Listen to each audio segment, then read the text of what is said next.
এখন ঘড়িতে বাজে 6:30। এবার এত ভোর ভোর সকালবেলা রেডি হয়ে কোথায় যাচ্ছি সেটাই দেখো।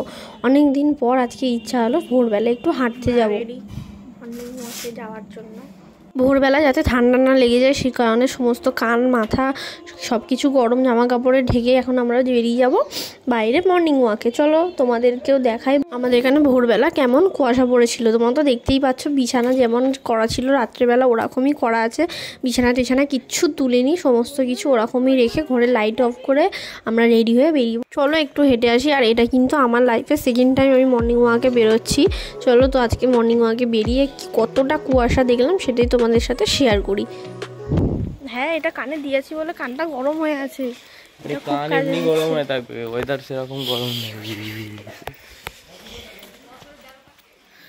এখন তুমি উঠলে বলো ওই জন্য বলছো খরা কুয়াশা নেই, আমি যখন উঠেছি আরো বেশি কুয়াশা ছিল। কুয়াশা না সকাল সকাল পড়ে না, 5টার দিকে কুয়াশা পড়ে না, এই এখন যত বেলা হবে।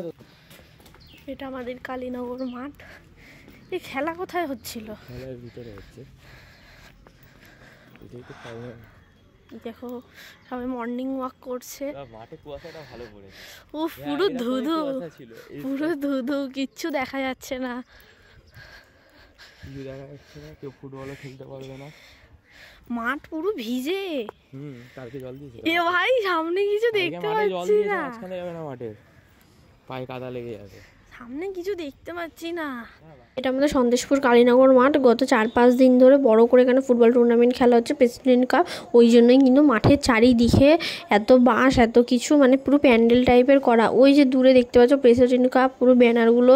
তোমরা এই কুয়াশার আবছাতে বুঝতে পারবে কিনা আমি ঠিক জানি না। মর্নিং ওয়াক করতে বেরিয়েছি। কি রে, তুইও মর্নিং ওয়াক করতে বেরিয়েছিস? ওই ও না ভাবছে কোন শহরে চলে এলাম বাবা, কিছু দেখতে পাচ্ছি না।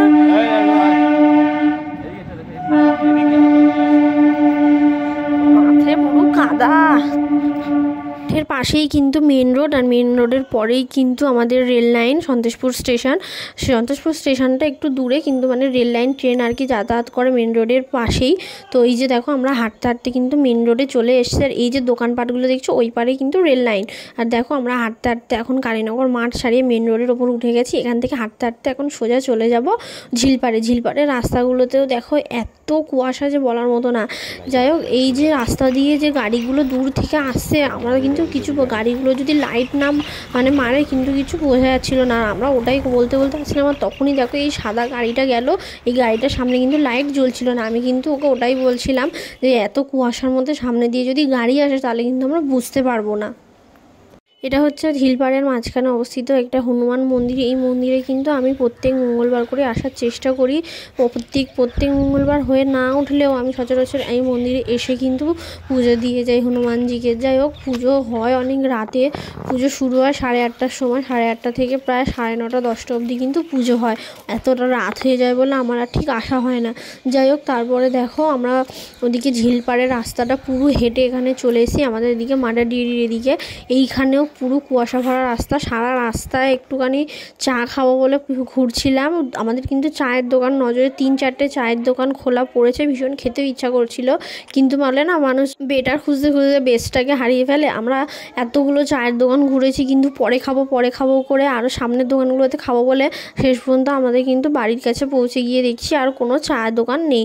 যাই হোক, আমাদের আর চা খাওয়া হয়নি। আমরা এখানে ঝিলপাড়ের রাস্তা দিয়ে ঘুরে আবার বাড়ির দিকে যাচ্ছি। তারপরে কোথাও চায়ের দোকান না পেয়ে অবশেষে আমরা হাঁটতে হাঁটতে সন্তোষপুর পদিহাটির দিকে এসে এই পদিহাটির ভেতরে একটা বড় পুরীর দোকান আছে। ওই পুরীর দোকান থেকে আমরা পুরি কিনে নিয়ে বাড়ি চলে যাচ্ছি। বাড়িতে গিয়ে চা বানিয়ে পুরি দিয়ে খেলাম। বাইরে আর কোথাও আমরা চা খাইনি, চা পাইনি বলতে গেলে পরে। আর তারপর বাড়িতে গিয়ে চা বানিয়ে খেলাম।